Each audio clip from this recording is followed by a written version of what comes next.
사도신경으로 우리의 신앙을 함께 고백하겠습니다. 전능하사 천지를 만드신 하나님 아버지를 내가 믿사오며 그 외아들 우리 주 예수 그리스도를 믿사오니 이는 성령으로 잉태하사 동정녀 마리아에게 나시고 본디오 빌라도에게 고난을 받으사 십자가에 못 박혀 죽으시고 장사한 지 사흘 만에 죽은 자 가운데서 다시 살아나시며 하늘에 오르사 전능하신 하나님 우편에 앉아 계시다가 저리로서 산자와 죽은 자를 심판하러 오시리라. 성령을 믿사오며 거룩한 공회와 성도가 서로 교통하는 것과 죄를 사하여 주시는 것과 몸이 다시 사는 것과 영원히 사는 것을 믿사옵나이다. 아멘. 네, 함께 찬양하도록 하겠습니다. 찬송가 366장입니다.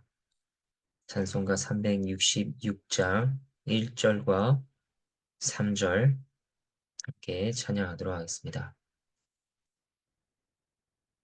어두운 데는 밝히사 진리를 보게 하소서. 진리의 열쇠 내게 주사 참빛을 찾게 하소서. 깊으신 뜻을 알고자 엎드려 기다리오니 내 눈을 뜨게 하소서. 성령이여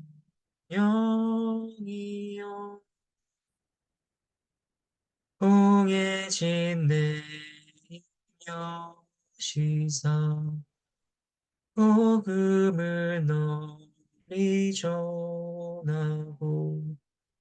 차가운 내 맘 녹여주사 사랑을 하게 하소서. 기쁘신 뜻을 알고자 엎드려 기다리 저거 두 개 쌌나? 내 입을 열어주소서. 성령이여.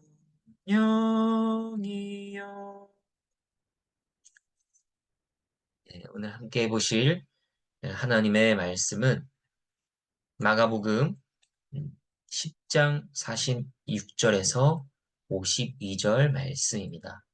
마가복음 10장 46절에서 52절 함께 하나님의 말씀을 보도록 하겠습니다.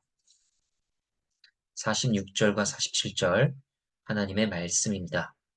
그들이 여리고에 이르렀더니 예수께서 제자들과 허다한 무리와 함께 여리고에서 나가실 때에 디메오의 아들인 맹인 거지 바디메오가 길가에 앉았다가 나사렛 예수시란 말을 듣고 소리질러 이르되 다윗의 자손 예수여 나를 불쌍히 여기소서 하거늘.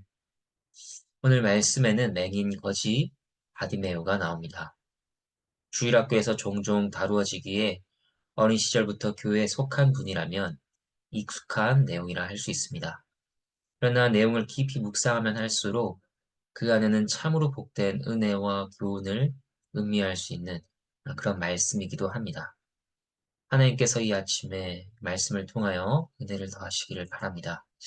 먼저 바디메오에 대해 보도록 하겠습니다. 같은 내용을 담고 있는 마태복음 20장에서는 바디메오 혼자만 있는 것이 아니라 맹인이 2명 있었다고 합니다. 그런데 왜 마가는 바디메오만 기록했을까요? 이것은 성경에 오류가 있어서 그런 것이 아닙니다. 맹인이 2명 있었지만 그중 바디메오가 주도적인 역할을 했기 때문에 선택적으로 기록한 것입니다. 그리고 이 바디메오는 아버지인 디메오의 이름까지 인용할 정도로 당시 잘 알려진 인물이었을 것입니다. 바디메오는 어떤 자였는가? 그는 맹인이었습니다. 앞을 보지 못했습니다. 앞을 보지 못한다는 것은 얼마나 불편한 일인지 모릅니다. 실험적으로 5분만 눈을 감고 일상을 보내려고 해봐도 당장에 알 수 있습니다. 예수님께서도 눈이 나쁘면 온몸이 어두울 것이라고 하셨죠. 그만큼 온몸 전체에 영향을 주는 것이 눈이라고 할 수 있습니다. 그렇게 맹인이었던 바디메오는 거기에 더해 돈도 없었습니다. 가족들 모두가 가난했는지 아니면 가족들에게 버림을 받았는지 혹은 가족들을 잃었는지 알 수는 없습니다. 아무튼 그는 거지로 구걸하며 살았습니다. 돈이라도 있었다면 여기저기 도움의 손길을 받을 수 있었을 것입니다. 하지만 그는 그저 사회에서 쓸모없는 짐이며 업신여김 받는 거지 맹인이었습니다. 바디메오는 스스로에 대한 비참함을 참으로 수없이 많이 느꼈을 것입니다. 다른 날과 다름없이 길가에 앉아 구걸하던 바디메오는 나사렛 예수께서 오셨다는 말을 듣습니다. 사람들은 예수님을 보고 나사렛 예수라고 했습니다. 물론 예수님께서는 나사렛에서 어린 시절부터 잘하셨습니다. 그래서 나사렛 예수가 맞습니다. 그런데 나사렛에 대한 사람들의 인식에는 부정적인 요소가 있기도 했습니다. 요한복음 1장 46절 말씀, 나다나엘이 이르되 나사렛에서 무슨 선한 것이 날 수 있느냐. 이것이 나사렛에 대한 이미지였습니다. 무슨 선한 것이 날 수 있는가. 나사렛이라는 지역에 대한 업신여김이 있었습니다. 그래서 나사렛 예수시라고 하는 것은 나사렛 출신이라는 그 유명한 예수가 왔다는 의미와 함께 무엇이 있을까요? 예수님을 나사렛 출신으로서 의심하는 뉘앙스를 가진 사람들도 함께 있었을 것입니다. 하지만 그 말을 들은 바디메오는 뭐라고 외치나요? 47절 말씀, 다윗의 자손 예수여, 나를 불쌍히 여기소서. 나사렛 예수가 왔다고 했지만 바디메오는 예수님을 다윗의 자손으로 부릅니다. 이 말이 매우 특별한 것입니다. 이것은 단순히 다윗의 자손이라는 혈통 관계를 의미하는 것이 아니죠. 구약에서 하나님의 백성들에게 계속하여 전해지던 예언의 말씀이 있었습니다. 그것은 바로 그들을 구원하실 기름 부음 받은 자, 메시아가 오실 것인데 곧 다윗의 자손으로 오실 것이라 하는 내용입니다. 예레미야 23장 5절과 6절 말씀입니다. 여호와의 말씀이니라. 보라, 때가 이르리니 내가 다윗에게 한 의로운 가지를 일으킬 것이라.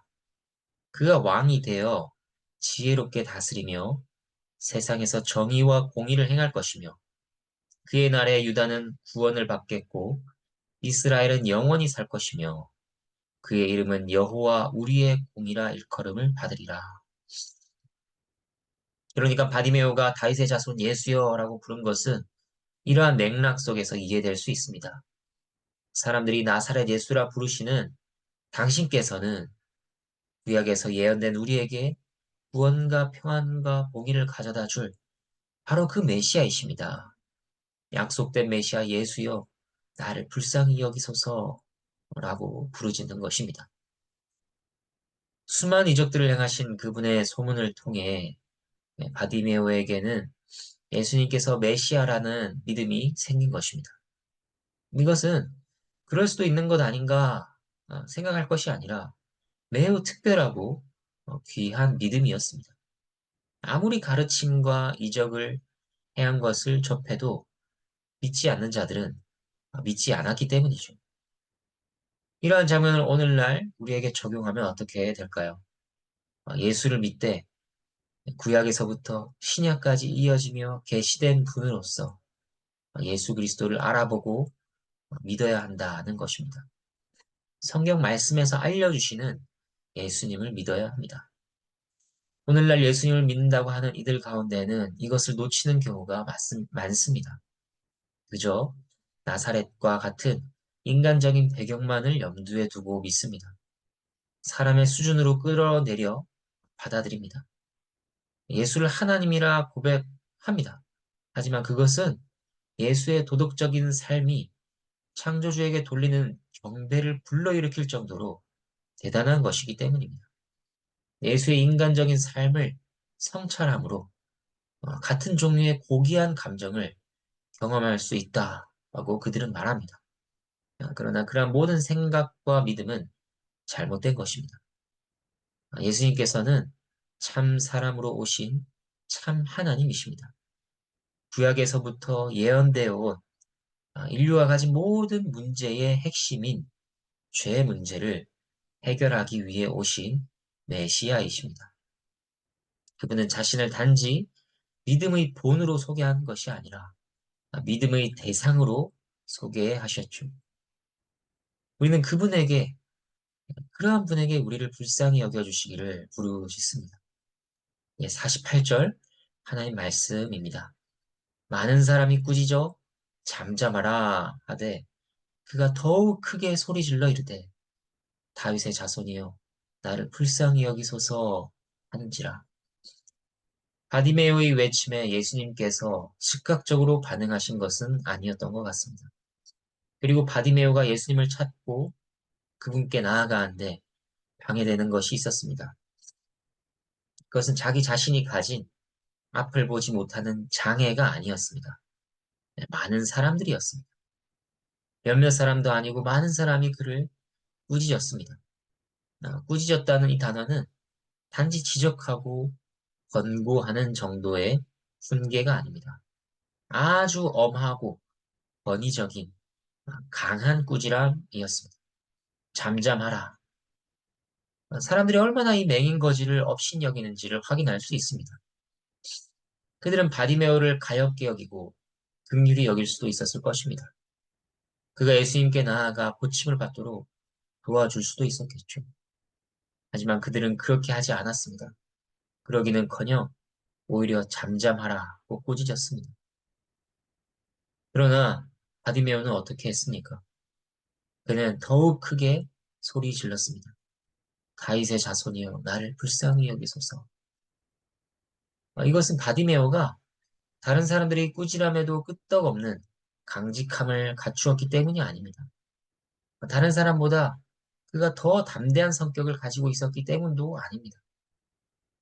그가 그렇게 할 수 있었던 것은 그의 비참한 형편에 대한 간절함과 예수님께 대한 믿음이 있었기 때문입니다. 이것을 우리에게 적용하면 어떻게 될까요? 우리가 하나님께 간구하지만 우리의 마음을 낙담시키는 것들이 있습니다. 때로는 사단이 공격합니다. 마음을 요동치게 만듭니다. 또 주위 사람의 한마디가 우리의 귀에 남아 우리를 괴롭힐 수도 있죠. 오래 기다렸지만 하나님의 응답이 없는 것 같습니다. 그러한 때 우리는 낙심하고 낙담합니다. 계속 주님을 찾아야 하는가? 이것이 나에게 무슨 의미가 있는가? 고민하게 됩니다. 이때 무엇이 우리를 더 크게 부르짖게 할까요? 바로 우리의 비참함을 자각하는 것입니다. 더 이상 나에게 다른 소망은 없다. 나는 참으로 곤고하다. 나는 하나님 앞에서 참으로 비참한 존재라. 이것을 느끼는 자는 어떤 상황에도 불구하고 또 자신의 낙심에도 불구하고 그것을 뚫고 하나님께 나아갑니다.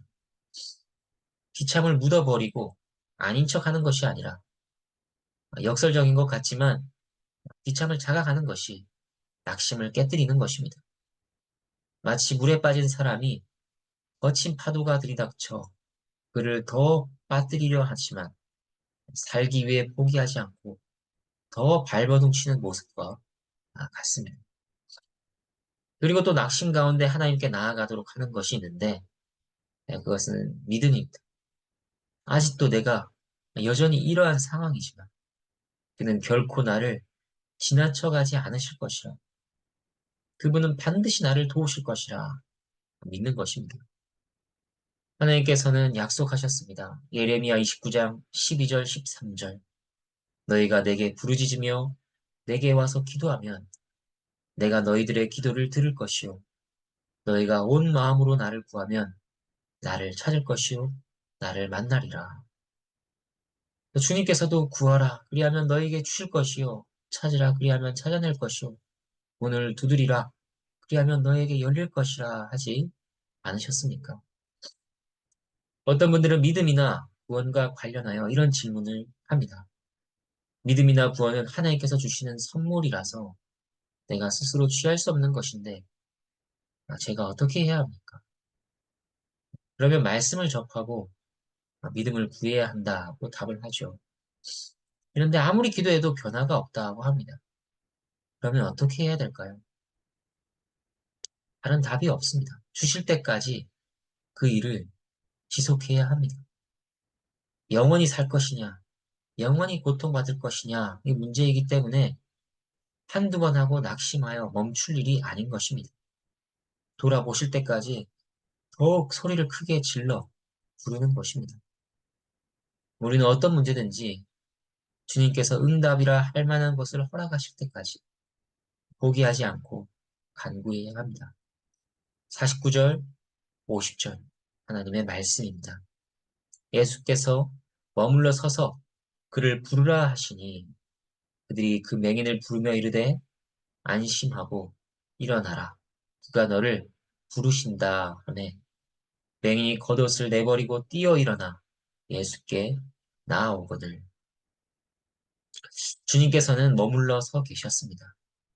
예수께서 다윗의 자손이라 하는 바디메오의 고백과 그의 믿음이 다른 사람들에게 더욱 드러나게 하셨습니다. 그를 통해 일종의 메시지와 교훈을 전하고 계시는 것입니다. 그리고 그를 부르시죠. 바디메오의 반응은 매우 적극적이었습니다. 겉옷을 버리고 앉아있던 자리에서 벌떡 일어나 갔다고 합니다. 겉옷이라 함은 일교차가 큰 팔레스틴 지역에서는 밤에 이불 역할을 했습니다. 그것은 필수품이었고 특히 거지 바디메오에게 있어서는 가지고 있는 유일한 기중품이었는지 모릅니다. 하지만 예수님께 나아가는 데 있어 그것을 미련 없이 내버린 것입니다. 주님의 은혜를 구하는 것은 그런 것입니다. 내가 다 괜찮은데 이거 하나가 없어서 내 인생의 2%가 부족하다. 그러니 이것이 있어야겠다. 그런 것이 아니라 삶의 모든 것을 달아보아도 그 은혜만 못한 것입니다. 그 은혜를 얻는다면 전부를 팔아도 아깝지 않은 것입니다. 51절, 52절 하나님의 말씀입니다. 예수께서 말씀하여 이르시되 내게 무엇을 하여 주기를 원하느냐. 맹인이 이르되 선생님이여 보기를 원하나이다. 예수께서 이르시되 가라. 내 믿음이 너를 구원하였으니 라 하시니 그가 곧 보게 되어 예수를 길에서 따르니라. 바디메오의 믿음은 무엇이고 그가 구원받았음은 무엇일까요? 예수님께서 말씀하신 바디메오의 믿음은 시력을 회복할 것을 믿은 것뿐 아니라 예수님께서 하나님께서 보내신 메시아이심을 인식하는 깊은 확신을 의미했습니다. 그리고 그가 받은 구원 역시 마찬가지입니다. 외적인 치유뿐 아니라 영혼의 치유와 구원도 포함하고 있는 것이죠. 이러한 바디메오의 이야기는 신자의 과거와 현재를 담고 있습니다. 영적으로 가난하고 앞을 보지 못하는 자들이 또 하나님께 드리거나 다른 사람들에게 나눌 것이 전혀 없으며 그럴 성향도 없는 자들이 예수께서 성경에서 말씀하시는 구원자임을 깨달아 그에게 간절히 부르짖습니다. 예수님께서는 그들을 부르시고 기다리시며 만지셔서 보게 하시고 의와 거룩과 평강으로 부요케 하시죠. 그렇게 보게 된 자들은 모든 것을 뒤로하고 제자로서 그를 따라갑니다. 그리고 주님께서는 오늘도 여전히 신자들이 볼 수 있게 하시는 빛이 되시고 그들의 간구를 들으십니다. 아직 믿음이 없는 분들에게 바디메오의 이야기는 무엇일까요? 앞으로 자신에게 이루어지기를 소망할 바입니다. 그러한 분들은 자신의 바깥에서나 내면에서 어떤 잠잠하라는 소리가 들리더라도 잠잠하지 마시기를 바랍니다. 더욱 크게 소리질러 주님을 찾으시기를 바랍니다. 오늘도 우리 모두와 함께 하시는 주님께서 도우시고 인도하시기를 바랍니다. 함께 기도하겠습니다. 하나님 아버지 감사합니다. 보지 못하는 자에게, 가난한 자에게, 영적으로 파산한 자에게 주님께서는 찾아오시고 그의 마음을 움직이시고 보게 하시며 또한 주님 안에서 구원을 발견하게 하시고 참된 부요와 평강을 누리게 하십니다. 주님께서 베푸시는 그러한 은혜와 능력을 저희가 잘 알고 있사오니 오늘도 그 은혜와 능력을 사모하며 의지하여 살아가게 하여 주시고 또한 그러한 주님께 영광을 돌리게 하여 주시옵소서. 하나님 아버지, 주께서 사랑하시는 나그네 교회 권속들 가운데 모두에게 하나님의 은혜를 더하시기를 구합니다. 여러 가지 형편 속에서, 상황 속에서 포기하지 않고 낙심하지 않고 주께 기도하게 하시고 주님을 기다리는 그러한 저희 모두가 되게 해 주시옵소서. 감사를 드리며 예수 그리스도 이름으로 기도합니다. 아멘.